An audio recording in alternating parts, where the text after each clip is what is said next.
Building on the ridge. And the house itself, the part on the front there is in actual fact an addition, well, that's isn't it? been built on, yeah. When would that have been done? Very recently? No, in the 30s. In the 30s. Yeah. Right.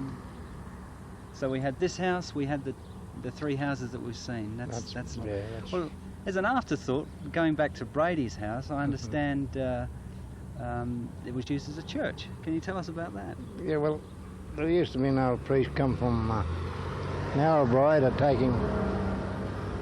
taking a while to get down. He'd probably a week to get here, but he'd stay 2 or 3 days in the old church there occasionally over there. They got a little bit of a font or whatever it is there. For christening? Mostly the bench, you know, the black cloth on it and the cross there. Right. And they used to hold church there. Was that before we had any other churches in the town? Well, there was never a Catholic church there until later years. Until later years, I see. There used to be a Bush Brother church down the other end. When we come here first, well, it was blown down. They built another one. I see. But there was no church here. I don't know. The only place they could hold service here, because in the old days, of course, there were a lot of people about too. Them days, according to the old lands. And they'd have service all right, of course. It'd take him a week to get here, as I said, and a week to get back. But that's the priest? Yeah. Yeah, right. Sulking or... So it must have been fairly official with the church. I know they're very strict on these sorts of things, aren't they? Yes, yeah. No. Any idea who the priest was? Well, as far as I can remember back, it was he called Father Carroll. Father Carroll, eh? Oh, we'll have to look into that. That's right, I think that'd be pretty right too. Okay, Herb, great. We're just a bit further down the road now, and looking back, we can see Mrs. Donnelly's older house, and in the rear you can actually see the old house itself. Well, 2 blocks down, on the site of what is now Darrell's Model A Opals, we had an old dealer called Ernie Sherman, I think. Could you tell us a bit about him, Herb? Ernie was there in the good old days, of course, and he used to leave. Well, he had a bar company there, and he'd go down to Sydney. As we up and down he was, you know, and he'd buy a bit and back again. But he got 2 or 3 boys. Well, he had a boy, and then now old Ernie, Greg, that's right, Greg's his name. He got another son, Greg, and he does a bit of buying so now. So they're all in the family, right? They're all buyers. Now the hut itself, you said, was a bark hut. It had a tin roof. Yeah, that's right. 2-roomed old joint, yeah. And he stayed in Sydney, did he, Ernie? Yes, I understand he came from England. He came from England, and he used to wear those red flannels. That's how we knew him well. Red flannels, yeah. And I think he went back home one year and out of England and got hit with a bus, and I think, as far as I remember, the boys were saying that he died over there. He died in England after being hit by the bus. Yeah. Tragic end. Well, it was. And the boys cut opal, did they? Well, old Greg was a cutter and a buyer. Now this young Greg, I think he's a cutter too, as far as I know. Did they do any mining at all on themselves? Well, old Ernie did, not much. Not much? No. Just to keep his hand in, eh? That's right, yeah. He was like... We're continuing with our interview with Herb Brown. We're now on Marilla Street. It's the 4th of August, and we're going to start here. Perhaps you can tell us something about this old dwelling, Herb. Yes, I could. We came to this block. That wasn't the home there then, but 1920, and I think this place after we left it, we went up there and lived in about the middle of the town, and this place belonged to Spicer, and then he bought that block and built that shack there. That was in the 30s. I think it was about 33 or 34. A chap called Spicer, you say? Oh, Bert Spicer. Bert Spicer. He was a miner, I take it, was he? He was on that new 4 mile down there. They got the opal there, and he bought that block for 40 quid. I see. House and all. Now, you had an interest. You had a house over here, I guess. That's right, yeah. Right. We come there, which I said, 1920. And I went to school. We all went to school. There was about 12 of us in the family.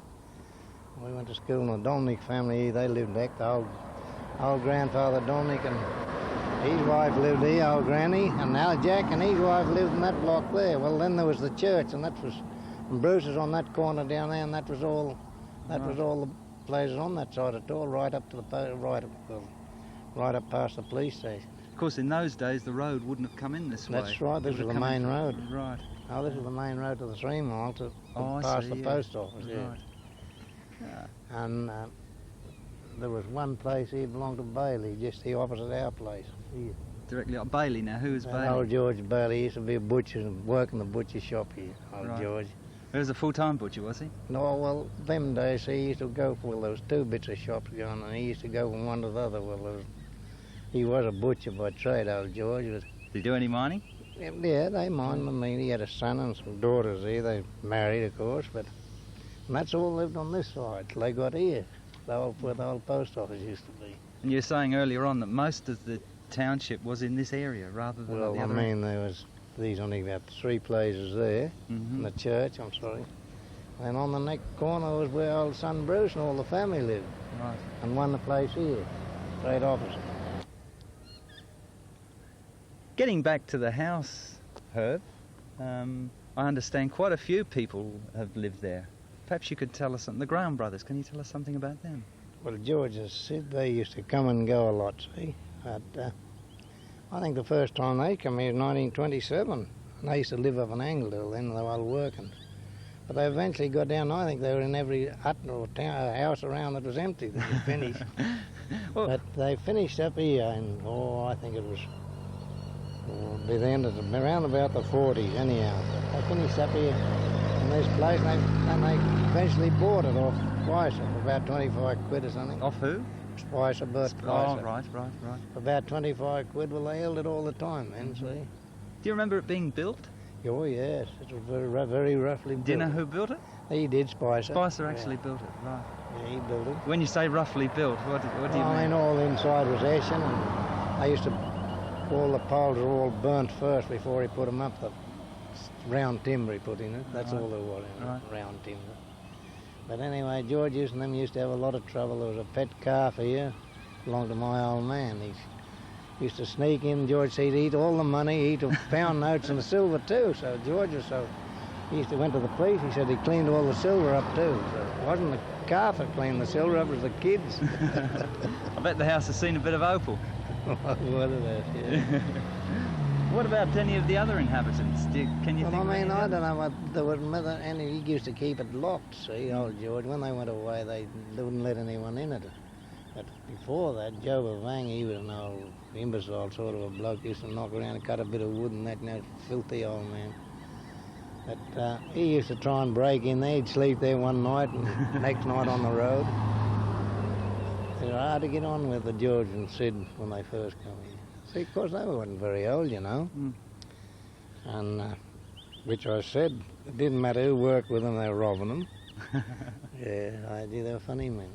And of course, we, as the Historical Society now, have taken over the hut, and we're hoping that old miners will come and use it.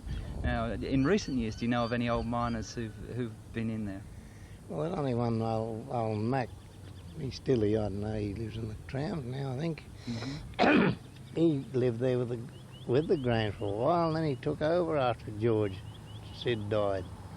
And he held it there for a good while. I don't know who's in it now, whether he's still in it or not. He's about the only one that I knew that lived there. Right. And what happened to your place next door? Well, it eventually got pulled down. And, They used it for another camp, did they? no, well, Joe Bavang, he was that filthy. He was treated a pigsty, and they pulled it down on him and shifted all the stuff up here to the other joint, you know. But they finished building the whole hut just over in the corner here for Joe then, one little tin joint. Well, that was, the pig was clean to him, you know what I mean, Joe. Poor Right. fella. He was a bit on the top knot too. Well, but not all there, you mean? No, still, yeah. Ah, But George and Sid, they got on well there. They always got over here now. mm-hmm. And Mrs. Cummins wanted them to sink a toilet here. You know that big box tree over there? Behind yes. They sunk it and they were on Opal, and then they drinking rum. They ran rum down to one another down the hole. So I was on top of the hole, and a bloke named Jimmy Whitten. And I said, keep going. I said, Mrs. Cummins, I told you could shift it. And put another toilet down alongside it, dig you over that. George said, no, I'd soon have the rum. And tell me, how would they have put that hole down? Would they have done it by hand? That's right. It was only about that It's a lot of work for a toilet. Yeah, well, I mean, it's only about oh, right. 5 or 6 feet deep. Right. But That opal's still there today, isn't it? yeah. Now there's opal here in front of us. I'd there reckon. Yeah. See, they got a lot of opal down there where that back caravan is there. There's a big cut along there, and that old Davis, he lived in there for years after, and nobody knew, but he had a big cut. He had a garden, and it was all camouflaged with this big salt bush, old man salt bush. And we kids, being us young fellas then, being curious, we had a look, and he got a big cut there, and he found out he got a nice lot of opal there. Yeah, well, old Jack Dominic was the first man to find it there. Right. Well, I mean, there must be opal on here because they got opal here and opal over there, so it must be under the street. Under the street, yeah, right. See, we got permission from the church here to sink gold wherever we liked in there, and they were only about 6 feet on the other side, and we couldn't get a sign of a level. So the level just went through there in one strip. And there was an old bloke, what was his name now? Little old fella, he sunk gold down just then where that gateway is, down to 60 feet. Because, I mean, he That's was... where that windlass is over there, is it? There's like No, an old just in that yard there in Right. front of that car. Uh-huh. He sunk one down to 60 feet, and of course he was mad on level. He kept going down. He'd do a bit every 5 or 6 months. I can't think of his name, little old short. No good, but it was only shallow there, see, at the back. Did they find any opal when they put the road in? They never tried, I know. Yeah, Well, I just wondered they if just they- built it up, see. They Oh, I never see, just low, high. bulldozed it up, Right. and that's all happened. But right back here from where we stand, right through here, there was open put right in Right there. through the tram hotel. And down there in front of Georgie Wright's yard. Can you tell us something about the tram motel? When did that first Well, I come mean, in? I don't know. I can't think. Well, I just took that over and Mm-hmm. he put them trams there. Well, I was It must have here, been but- quite a big job bringing those in. Well, they brought them up in semis, of course. Right. And, of course, the opal run straight through right up to Newtown then. Right. And what about the Newtown field itself? Were there many other camps on the field? No, nothing up there. See, there was nothing over that way either. There's opal run out that way. So they But used no hobbies in there somewhere, yeah. right in the front yard. And what date was it when they were operating around here? When they were mining in the Newtown? You don't see much of it around here. Back in 1912 or something 1912. like that. Uh-huh.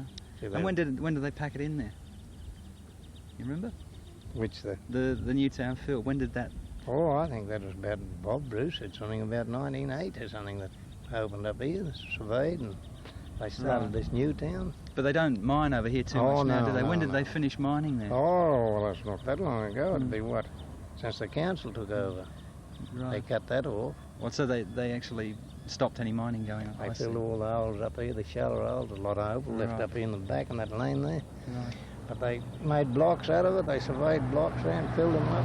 I guess the people were beginning to move out all over the place. Oh, then. yes, yes. Right. Well, I mean, they took up the opal barren country first instead of getting down here on the flat.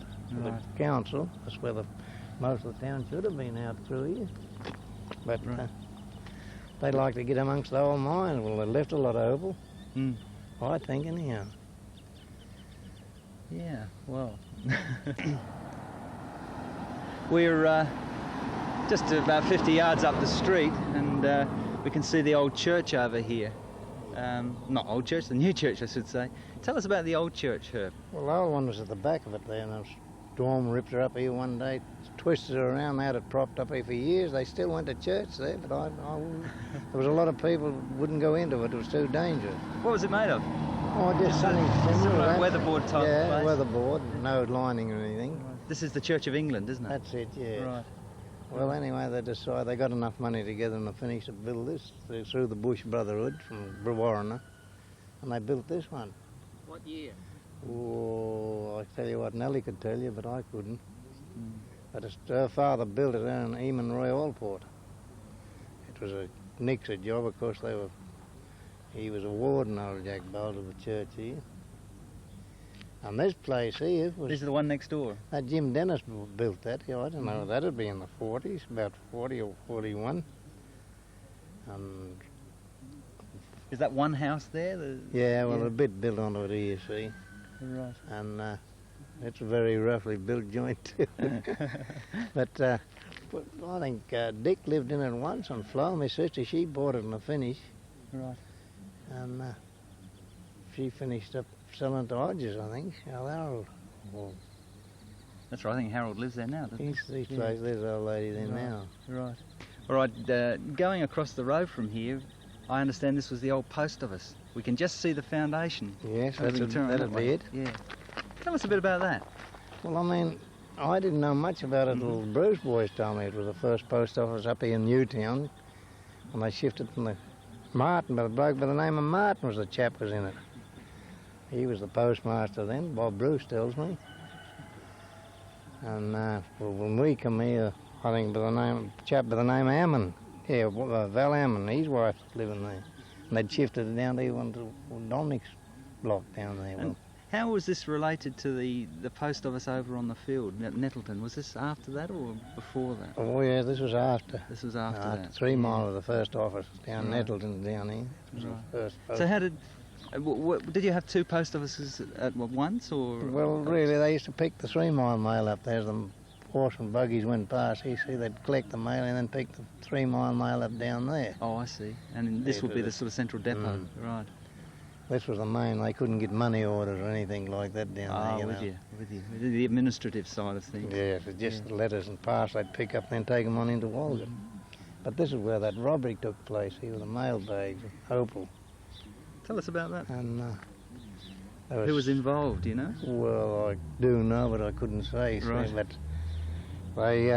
they took the Opal all right. Now they took it down here off the mail at Guraway. That's about 16 miles from here, where the mail used to stop down here. There used to be a pub there, Guraway Right. they called it. That's on the road to Walgett, isn't it? Yeah, right on the main road it was. But anyway, the blokes that owned that, the chips off the stone or the natural joints off the stone. Mm-hmm. And these cows, they brought to the lighthouse, so these cows that robbed the bags down in Guraway, they brought in these natural joint pieces fitted on, and that's how they committed them. Do you know what date that was? No. There was an old ex-copper bloke was in it too. Yes. Yeah, well, that's how they got committed. They got pieces off the stone, you know what I mean, natural joints. all Right, that. yeah, they were able to match them up. Yes, Right. that's how stupid they were, you know. Right, still them things happen them days too. Perhaps we can move on. Oh, we're about 50 yards down the street again, going towards the hotel. This is what you used to call Buren's house. Could you tell us On the about corner, yeah. Well, old Ben and his wife lived there, but that was in the 20s too, of course. it? And, Built in the 20s, was it? that was, yeah, he built it there, old Ben. Mm-hmm. And when Wilson come here, of course, that was the first plane was ever landed here at the ridge, to my knowledge. This First, is Captain Wilson. old Captain Wilson, yes. Well, he wasn't that old, and he was in the First War. Right. And he just, tree of knowledge up here, well, he just fluked a little bit off the top of it. They made a big mouthful full of it, you know. I reckon he pulled all the tree and say knocked the tree down. That's Right. how they talk, but he didn't. And he came He right down skimmed here. in and he landed there in front of that old place because the propeller was still going. We were living down the other and we all run up here. It's the first plane we ever seen. Quite exciting, Yeah. I bet. Yeah. First plane we ever seen on the ground, of course. And that's where he was. He What must- did you do, park it there and just got out? No, there used to be a fence along here. He just got out and, well, he stopped the motor and got out and they wheeled around and tied it up to an old fence here. Right. And he got on the booze for a fortnight. So the plane just stayed there, They did it? stopped there. Stayed there. Kids around it every day, of course, having a look. But the funny part of it was he went away from me after the old Captain Wilson. He flew away and he come back about 2 years after, hitchhiking. They Right. took his license off him, because he was a drunkard, and they took his license off him. He went out to 9 Mile and he got a claim out there, and that's what claim they call the aeroplane claim out there. That's what he had. Well, anyway, he left here and he got killed by a motor car, the old captain. What brought him here in his plane in the Well, first I- place? Was he just Man, liked mining He more or was a less. miner. I think he's on more or less a chasing gold up in Queensland, and Oh, yeah. that's how he come down to Lightning Ridge. But he was a great man. He must have been a marvellous pilot, you know. And he was in the Oh. First War, of course, but But he stopped here a while, but to which I said he come back here then by car, or hitchhiking I should say, from Doornbound. He got off the plane at the train up there, and he landed here and he put in quite a while. He might have been 6 months. You find any opal? Well, that's I said he had that claim out at the 9 Mile. They Right. call it the aeroplane claim. A good bit of opal came out of it. Well, I don't know. If you got £300 them days, it was a big, Yeah, right. big heap of money. Of course. What's over there? You were saying that they took it down at one stage. and Yeah, took it well, to the that's ground. been shifted out to the ground. On the ground, that started in 1928, I think. Mhm. Yeah. Ben pulled it down, took it out there, and he Piece lived by it, piece, eh? lived it out then for 2 or 3 years. And they shifted it back on the ground one bung. They shifted it back in here and rebuilt it again. Been there ever The since, same eh? place, yeah. Well, that block was there vacant for 4 years, I'd reckon. They shifted back in. On exactly the same plot, Same eh? block and the same sort of house. Amazing, amazing. Yeah, well, there used to be a house there and one there. Where the motel is. Yeah, there's 2 blocks there. hmm And who inhabited those? Can you remember? Yes, I can. Tom McNeil, he got one of the best claims at the 9 Mile. He used to live on this corner block, and a chap by the name of Winters. They used to live, they come in here about 1918, they lived there where this other building is. They were pretty temporary buildings, were they? Yeah, oh, well, I mean, something decent. hmm You know, you What did they use for materials? The same sort Oh, of tin something- and... yeah, well, there's mills around, they use that weatherboard and that, you know. Oh, yeah, right. And moving along this way, we're Well, over here, I remember, like with the name of, got that opal down there in the leany tree the Leany tree. at the 3 Mile, yeah. All right. And he would have lived there for years, and along come that Jenkins, Hector Jenkins, and that must have been, Pandora. well, it must have been around about 30 when old Jack McNichol got Pandora up here at Angledale, because I remember that Jenkins and his wife come up here, and they were only young people then, hmm and they had a brand new A model utility, and he offered old Jack £1,000 and this utility. Well, that was worth about 350 Right. for this stone. He wouldn't take it, old Jack. No, he said he was going to get 14 or 15,000 pounds for it. But different ones got clients. I think it was the bloke that took it first. Different ones got hold of the stone. They finished up only getting about 400 for it. Incredible. Yeah. Yeah. Went all What over would that be the- worth today? Well, probably Prices. 100,000. Prices. Well, I don't know. It's 3.5 by 2.5 inches. Right. But I seen handled it. I had a piece off it, matter of fact, and I got £2.10 for it. John Jack Suter was the chap that used to live there. He got the opal at the leany tree at the 3 Mile. And he was a great friend of old Jenkins and his wife, old Eck Jenkins. And she had one of the greatest collections of opal, which Lenny could tell you that, up at Alice Springs. You might have read about it. She died here a couple of 3 years ago, old lady. Where did she live? They lived in Sydney, but they used to, They have a place up here? no, it's come and stay here a while with old Suter. But she eventually got up there with a big shop in Alice Springs. And she had a, black opal shop up there. And most of it all came from here, did it? It did really, yeah. Because he got it all cheap in the old days, Jenkins. He had money and he bought a lot of opal. That's what it's all about, isn't it? Hmm. Well, we're about 100 yards further up the road. And here is where the police station was, or... Yeah, straight behind this bus here. Right, that's was- the original police station. That was the first one, I think. Do you know when that was built? Oh, well, it was back in the First War. First war. Yeah. Because old Mandy Can had a store there with that garage, you see. Right. And he had, that was his home there. And Did they use the home as the police station itself, or they had a separate place? no, that what they I lived? mean, see, when they left this place, they sold out old Mandy Can. He sold out, and they pulled all that part down there. Mhm. They left the building, and they had it rented to the police department, see. I see. They went into it. And it was here for years and years, and then they shifted into this one. Tell us a So- bit about this one. This is a lovely old house. Well, Tom Irwin, he built that for himself in the old days. He got a lot of money up here at the cleared line, no, the telephone line. That's where all that money come from, Butterfly and all the big stones. Well, he was the man that got them, see, and that's how he come to build that out. And all the timber's local timber. They're you were all saying. cut in this district, yes. Right. Walgett, Collar in the Rye, all that all come here, but he built a big shop there then, see, right just through where that next shed door. is. Mm-hmm. And he used to build a big place at the back where they used to live, and they rented this place to the police. Right. They just dragged the cells through from the back with the horse. That was it again, see, and that went then till the Second War. And they closed the police up here. And Mrs. Irwin, she went back and lived in it. No, she had it rented for a while, and then she went back and lived in it herself then, after her husband died, old Tom. But anyway, Pearl, that's Mrs. Irwin's daughter, Peter's mother, they've been living in it ever since. Yeah. And they pulled all this place down during the war, this place in sold it. Iron, they couldn't buy the iron, see, like the wool there. They sold all the iron and they had to come back and live in that joint then. Right. That's, And during the war, you're saying the police station was closed down. I That's understand right, that yeah. a lot of people were interned. Was that the first war when that they was interned? the first war, And, yeah. I heard that Harry Sack, the miner from Growan, was yeah, he interned even, here? even old Otto and Otto Marquardt, Otto Schroeder, they kept me here. Like, I mean, they didn't leave this place. They were just under the police here. They didn't leave. That was the first war. Where did they live? Up at Nobby. Oh, they did. They actually mined still. They were still they were kept just on kept, mining, yeah. They just kept an eye on them. That's Well, I know Harry Sack apparently was very upset about that. He went Yeah, to the well, Growan and never came back. yeah, he was. Yeah. Here for years. He was out at the 9 Mile and then to O'Leary and went to Queensland. He was everywhere. But Was he? old Otto and them died from him, and old Otto Marquardt and Otto Schroeder, they died.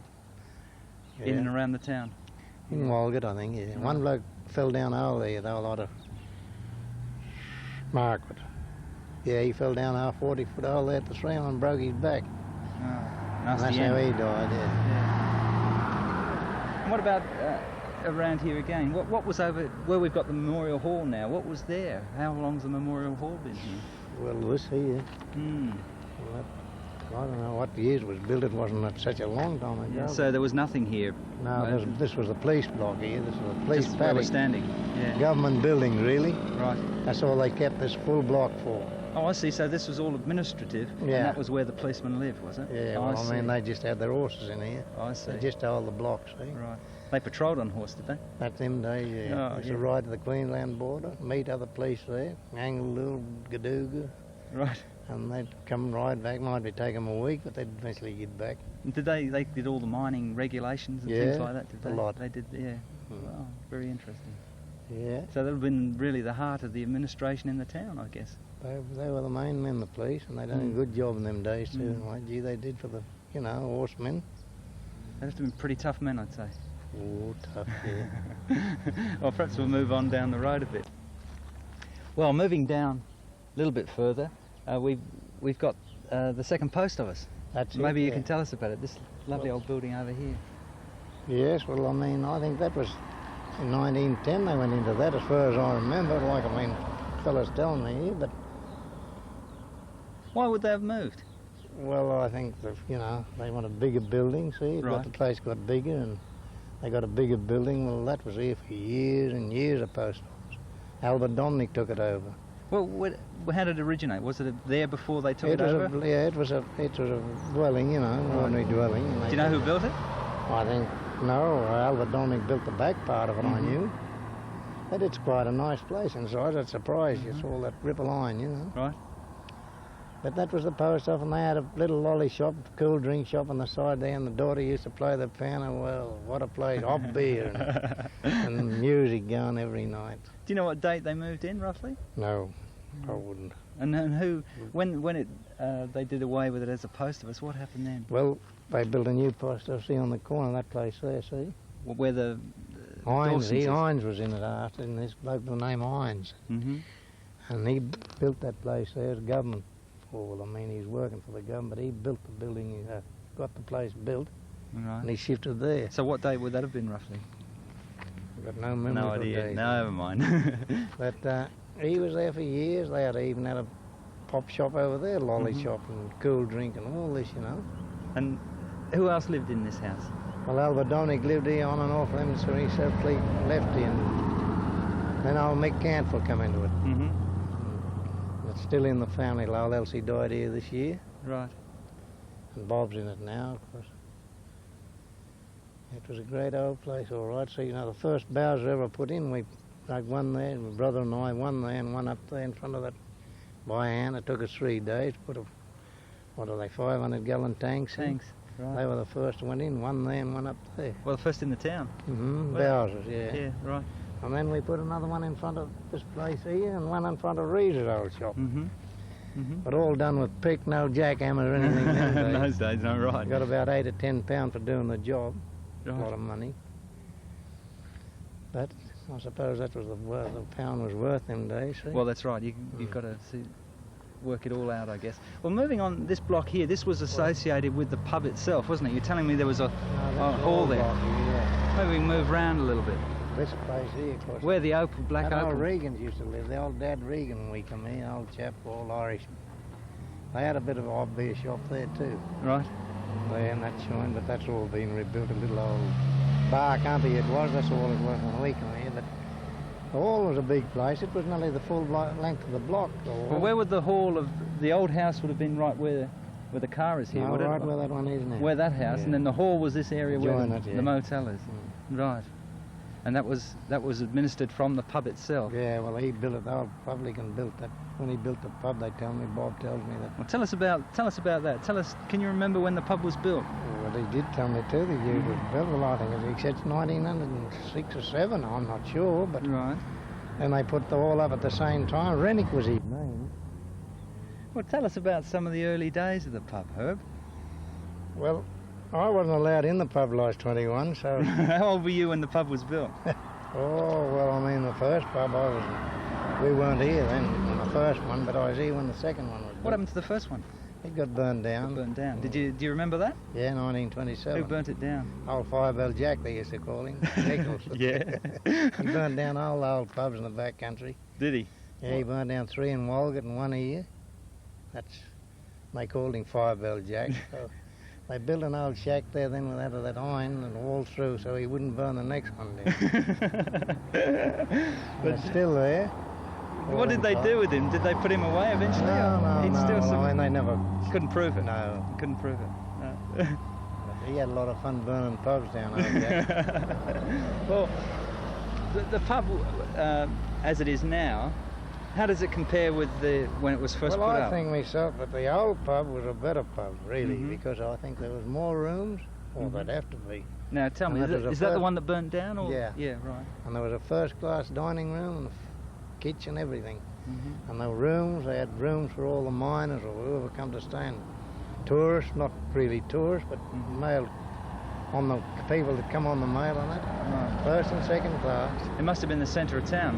It was, yeah. And It was a well-run pub them days too, because, I mean, they had to run them properly with the police that was around them days, see? the guys were a bit wild too, weren't And they? they was, of course, these vile men in the district, yeah, from East Asia. Can you remember any Bad men. stories about them? Oh, no, I can, but I mean, the Gales and the Nolans, they were the wild men, Were they? and Williamses. As soon as they met at the pub, there was a brawl on. They got all mad fighting men, you know. They'd come in about once every 4 or 5 months and meet here. Right. And then the police would all come in from Bora, Gadooga and Angleville, and these police here, they'd have to come over. And the Nolans and the Gales and the Williamses met. Bit of a feud, eh? Yeah. And in those days, there used to be a big tree in front of the pub. Yeah, that was the tree of knowledge. Well, it was a bit to the left of that The dumb cop there. Yeah. And I remember poor old Bill the Boar, they used to call him. He used to go crook about the tree of knowledge. It cost him £2.8 doing a wet on the tree. Policeman was standing behind him. Poor old Bill got fined £2.8. Why do they call it the Tree of Knowledge? Well, it was right in the middle of the street, see the cross streets, Mm-hmm. and that's how it got the tree. Yeah, of I knowledge. heard They used to put up all the boards on it. Yeah, I heard they used to come out and discuss their opal under the tree because no No. one could hear. That's not true. Right. The old pub was the main place. Had a room over there, and you could take over there every Saturday. And the old Belina Francis. You were guaranteed. Yeah, they'd be there waiting on the miners. Right. Right. Of course, it was You were guaranteed privacy there, were you? Oh yes, one at a time they would. And what other stories relating to the pub? Can you think of any? Oh, well, I mean, no, nothing really happened at the whole joint there because it was too well run for years, see?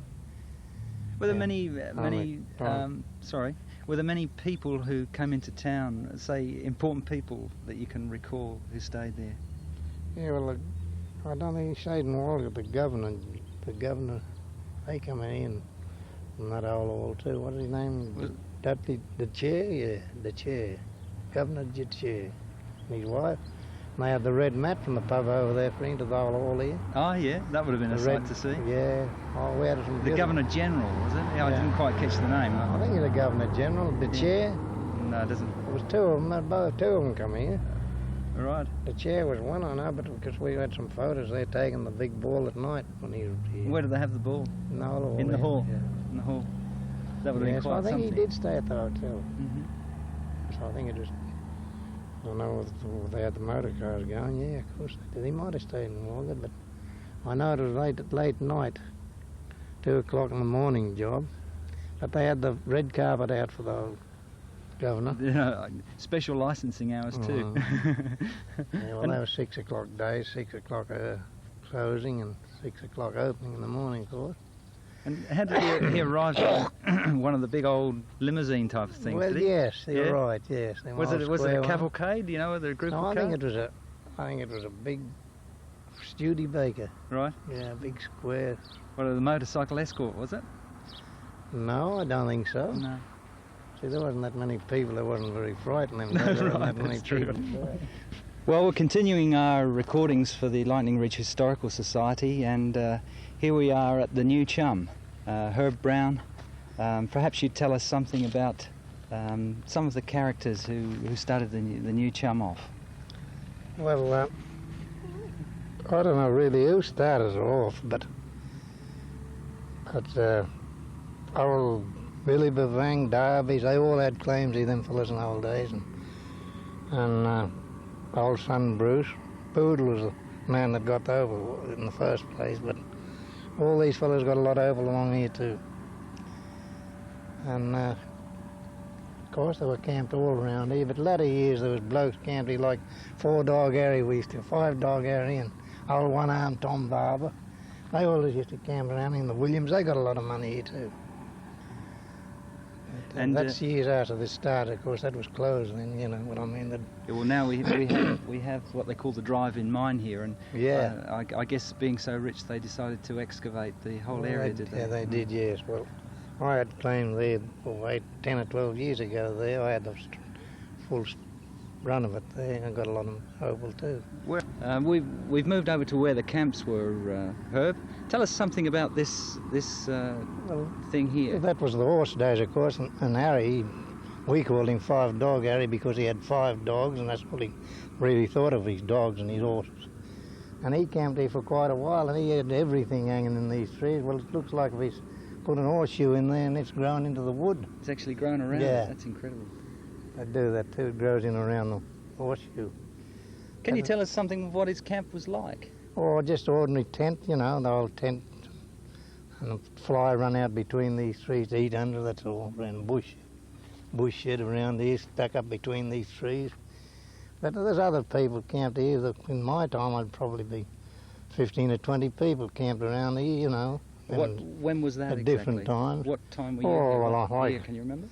Like which I said, I'd come in the 20s, in 1920, but like right up in the 30s, when the Depression was on, they camped everywhere up here. As long as they could scratch out a feed of any kind, they stopped, you know what I mean? Yeah. And got stones here too, all on top, really. How many people were operating this field? Can you remember roughly? Oh, in the old days here, you could have pegged it all out in about 3 claims, really. Where the opal was got, but still there was a lot of men working here. And according to old Fred, old Bedell, he'd found the first patch over here, and then he come back years after and found another one. Can you tell us about that first batch? What Well, was he it like? explained it. He brought me up here a dozen of times when I was a kid and showed me where he got it. And that's how I knew all about the field, see, in the first place. And he told me that they, well, according to old Fred, if we could believe him, he got it in sugar bag fields. Of course, he exaggerated a bit too, but although some of our lands were here them days, said that it was really a big patch of opal. Of Because I've only gone on some of the stuff that we got here. It must have been. You were telling us that it came in a particular size. Can you tell us about that? Well, there was the one volume of. on this slide down here. They told me that's where it shot up. Well, all along this edge here, in the cut, well, it shot right out and come out within, where that peg is down there, within 2 foot of the surface like that. 2 foot of the surface. Mm. I understand, Herb, that these old box trees had some significance. Well, Can you tell us about them? they reckon it's sort of the verticals where these big box trees. Some of them old timers reckon where the verticals run from the top down into the quitch. I believe might have been right too, you know. Is that right? And wherever they stood, that's where they sank. But I mean, there's a lot of places big box trees like this too around. Well, how old would the box trees be? Any idea? Oh, trees, I don't know, 60 foot high. Some of these old timers here that was bulled out all around the edge they come from.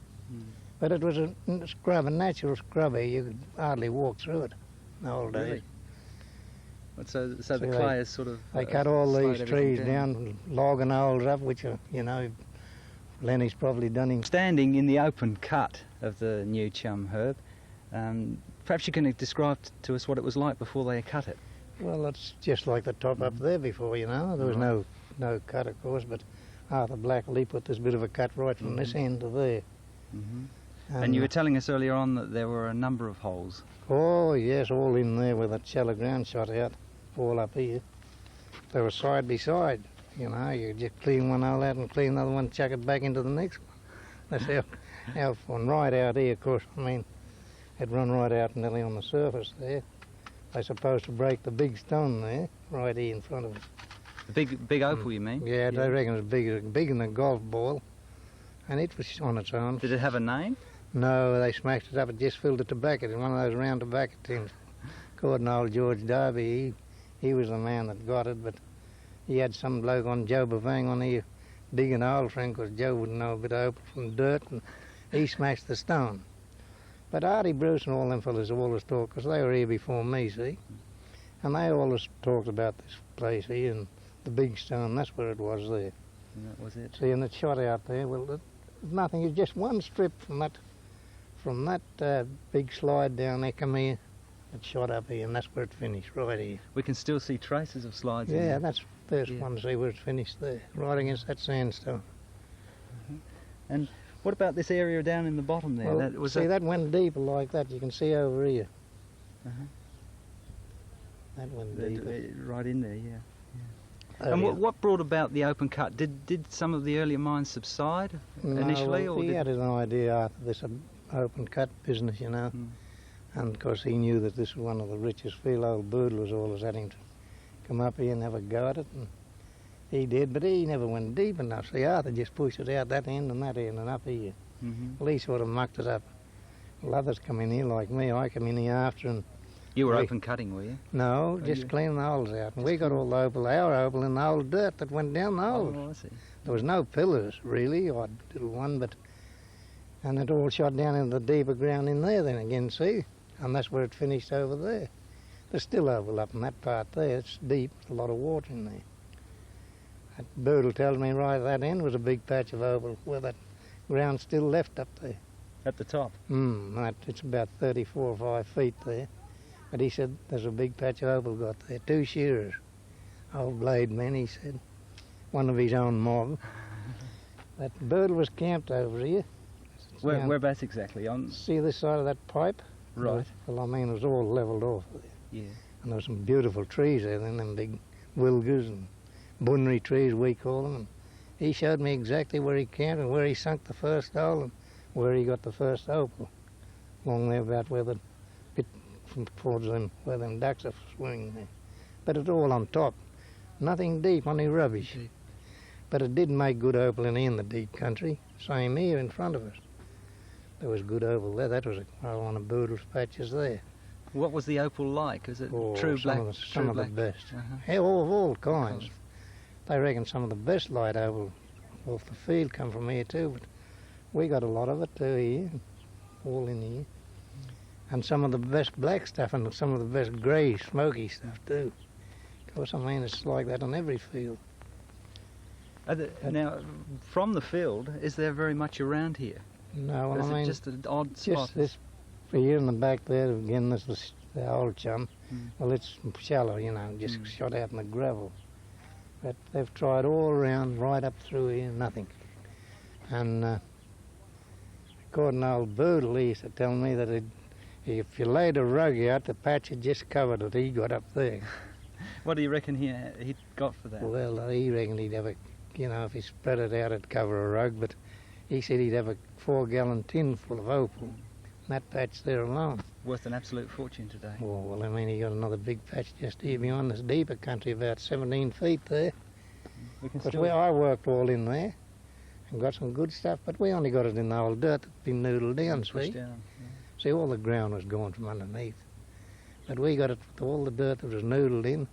Well, down in here, Tony Brown and we had, I think it was 40-odd buckets, and we got 40-odd stone out of one puddle load.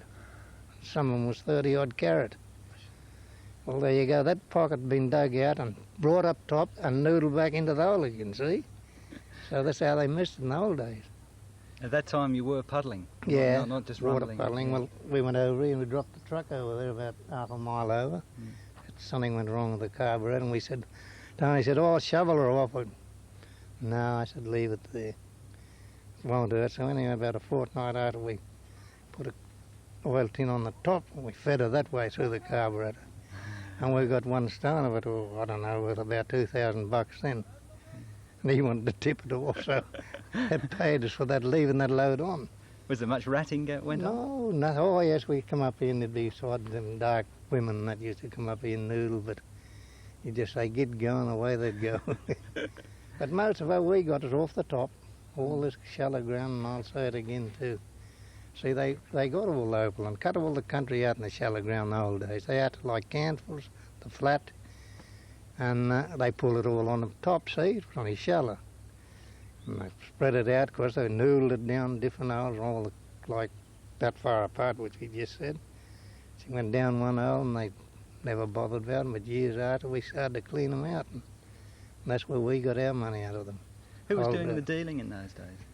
Well, Jack Francis, he went at that time, what if it was Francis, or a different one, old Hodges was here then, and he started, and different ones come from Sydney. Used to play office from here. But they were sort of buying on the field, were they?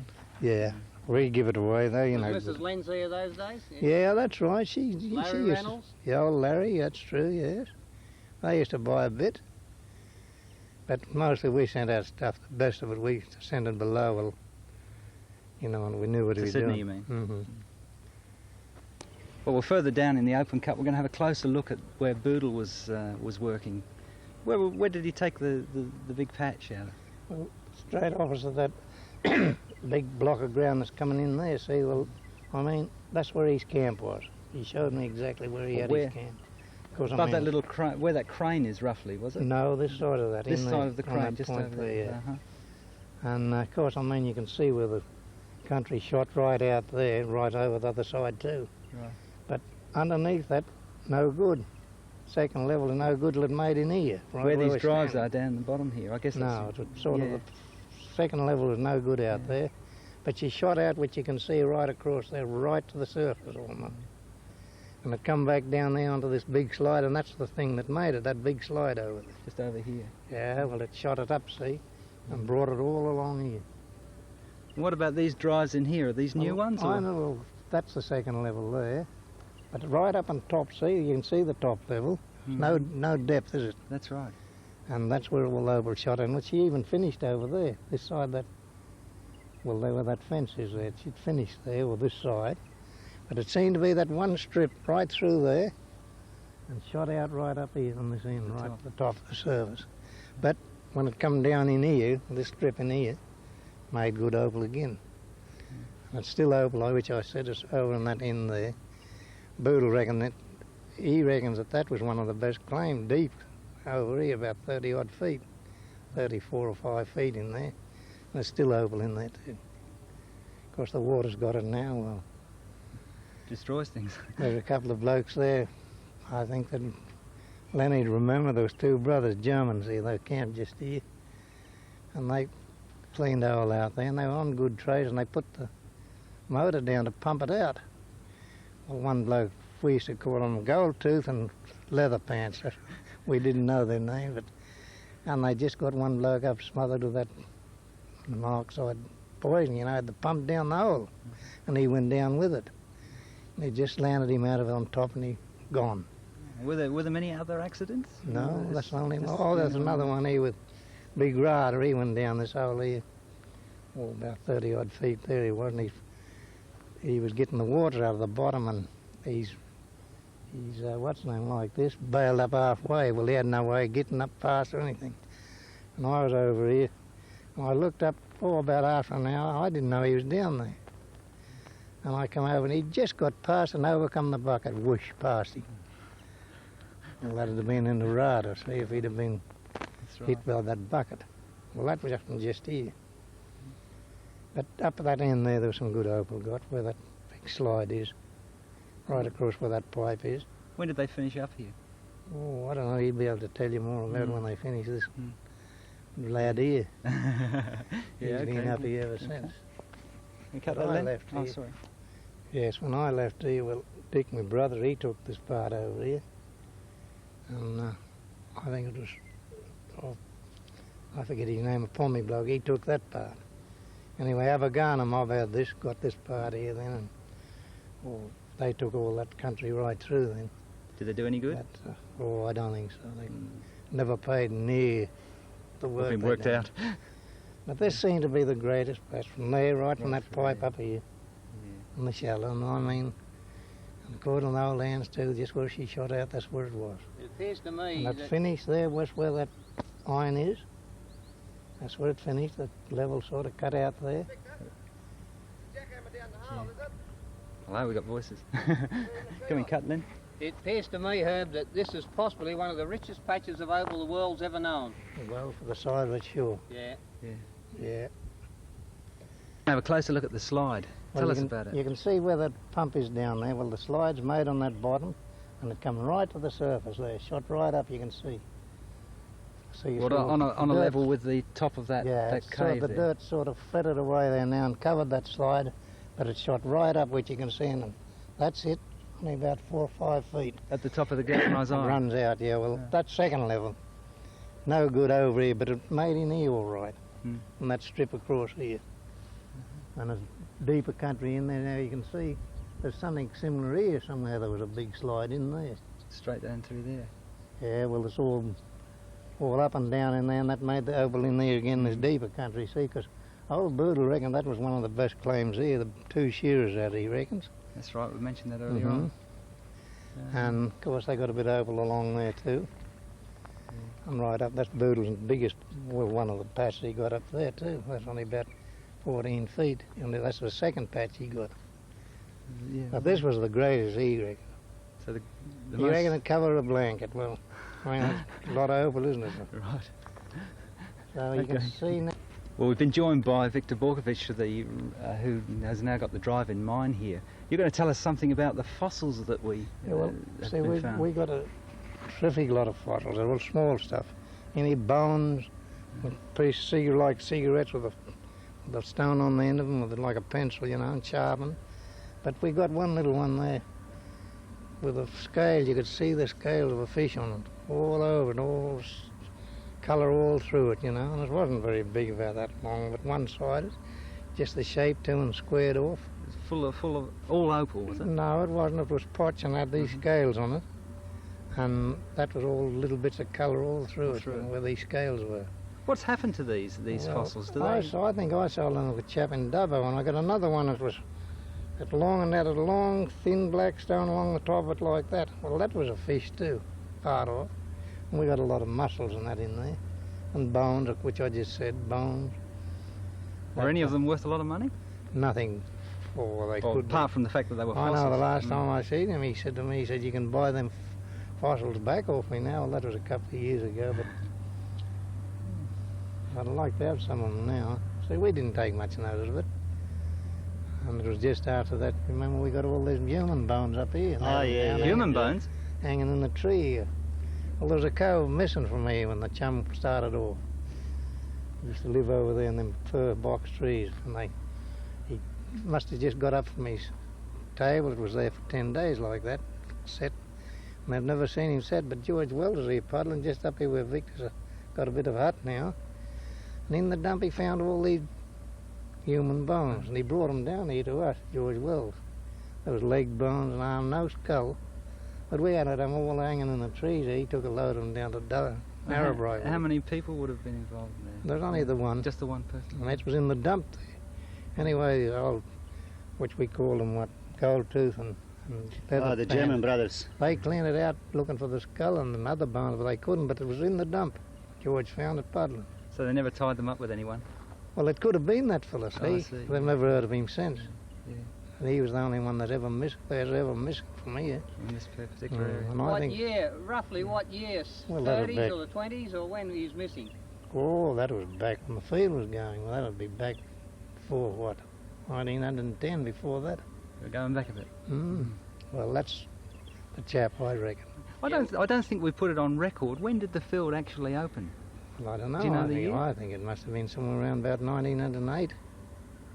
Well, then, according to, you know, if I can remember, these old fellas have been telling me that's dead now. But I think that'll be about it. Because there was a lot of Whitecliff men here then. They come from Whitecliff in about 1906. And someone was working here. Do you remember of any of those in particular, the Whitecliff fellows? Well, the only one I can remember was old Billy Bavang, because I mean, I forgot all the other names. They were here. And old Jackie Neighbour. Tell us a bit about Billy. Well, he was the local blacksmith, Oh, did we talk about him earlier on? I lost track here.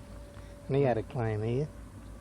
But we found that they're talking about a pigsty, old son Bruce and them. We found it in there. You know, all built pigs tied up. I found it in there, but all cut out. You couldn't get, couldn't even get around it. That's why they had to take the top off. See, it was all down. Too dangerous. Too dangerous. Yeah. I remember when I first came about 15 years ago, we went into that section. It was what they call it pig-style propping, Yeah. logs across, and then it was a big logs all around it again. But that's all gone. When we open carried it, we pulled Took it it out. away. But talking back about the fossils, about 9 years ago, I had a beautiful tooth, like Yeah. a wild pig's tooth. That's what I had. It was I about thought that long, about 1.5 inches, and it was colorful too. Had all the colors. I sold it only for $60. I wish I have it now. I wouldn't sell it for no I money. sold mine for £5, I think, or $5, and I had a stone in it worth about $40 for the end of it. Then, of course, you had to sell it. To keep going. It was about 2.5 inches long, and it had the stone on the end of it, and all the rest was round as a pencil. So that must have been a tooth of some kind of whale's tooth or something, you know. Well, I think we might carry on now and go. Yeah, I found this fossil about 18 months ago, about 40 feet under the ground, under my hut, and we found quite a few, but unfortunately that's the only little piece reminder of it. And I used to have really beautiful ones, keep selling them cheap. But I wasn't interested in fossils these days, and now every bit counts, and from now on I'll be collecting them because I can see the value in them now. And Chums, and we're in the Hornets country. Tell us about it. Well, on this side of the fence here, there was only the one claim. That was old Newcastle, Larry. He got some good opal. But it never run it, just one little strip to the fence.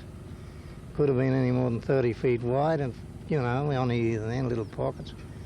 But over the fence, there was a couple of dark fellas here that I thought of their names too this morning, and George Andy brothers. They were island blokes.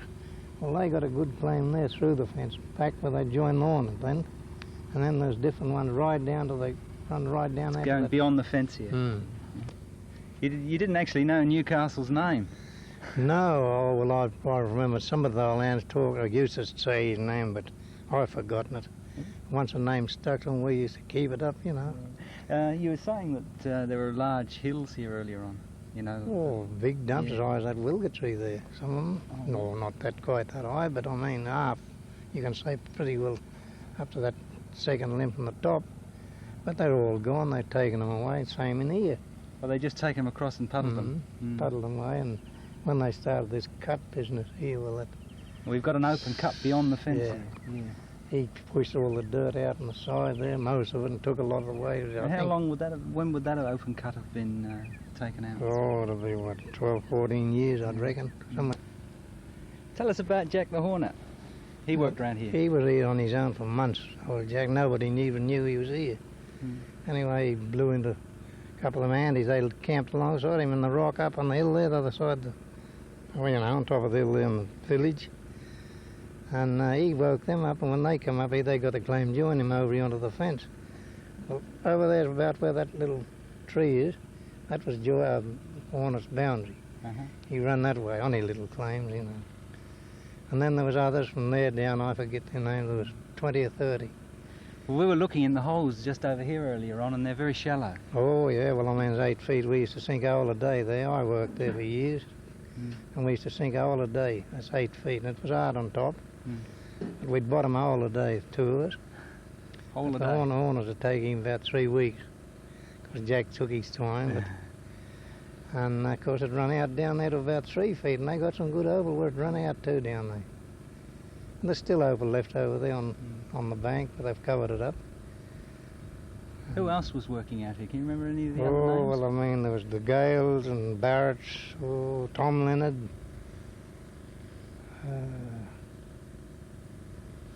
Jack Bowles, George Bowles, Dusty Brown. Oh, God, I know we looked at Jack's camp in town, his house, Yeah. early on. Was he living there then, or No, this is no, after that? He Is built it? that place. Because that was a very early. Yeah, 1907. Yeah. That place was built first. See, that house was built around it now. That's where I live, yeah. What, so he'd live there and work out here, or would he live out well, here? I mean, he worked everywhere, Jack Bowles. He was on the station, shearing, and he's back more or less. He got married here, and he come here, I think, about 1907 or 8. He was born out here, London, only 20 mile out. And he used to visit the ridge them days, because there was nothing here, but a few people were coming and going all the time, and he sort of pulled in, and there he stopped, he died. Right. And what about, we've got a chap working over here. Do you know anything about him? He Albert. seems to be doing it the old way. Yeah, well, he's always on his own, that old cove. He's a great old man. He's been around this area a long time. He was born on Llanella out here too, I think. He's pulling water at the 60-odd moment. years, yeah. Well, here's Albert Walford, one of the very old identities of Lightning Ridge. He's been here longer than me, and I've been here 20-odd years. He's opening up an old hole. He's actually got a bit of water down this old hole, and he's pulling the water out. This is what the miners call pulling a hole. That's a hole that's been already dug, and they pull all the dirt out of it. No hole is usually ever totally mined out if it's been a good mine. And of course this has been proven over the last 20 years here at Lightning Ridge. 3 Mile, for instance, when I came here it was believed to be worked out, yet it's still working after 20 years, and probably the greatest amount of work that was ever done at the 3 Mile has been done in the last 20 years.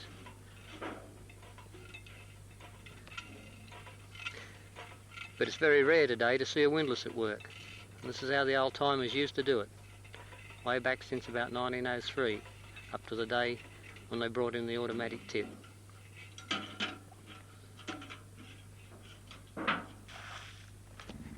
Albert, Yeah. hello. When did you come to the area? Were you born around here? I was born around Born here. around here. Whereabouts? Cambora Springs. Cambora Springs. That's When- about 30 miles from here. Right. And how long you been mining? Oh, I've been back here about 20 years now, mining. So you've been here on before that, have Oh, you? yes, I've been here when I was a kid. Grew up around here. Where did you mine at first? Oh, well, I mined over at Fox Point. Fox Point. Yeah. Did you do all right? Oh, yeah, a few bob, not much though, you know. Just cover expenses and that. What about the fellas around you? Who did you know? Oh, well. Any big mates? Yeah, I knew some blokes alongside of me.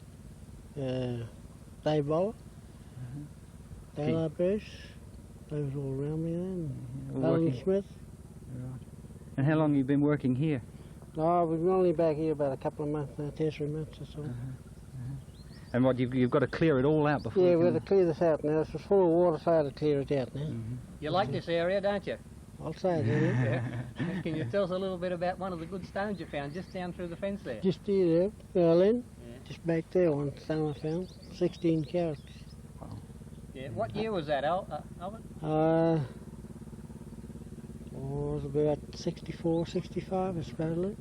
And was it a high quality stone? Yeah, Top gem, eh? it's top gem it was. Top gem. So today you'd probably be looking at about 40 grand or more. Probably would be, yeah. Yeah. Can we ask you a rude question? What you got for it those days? Well, I got 850 quid, that was big money those Oh, that days. was big money. That was in the quid days. Yeah.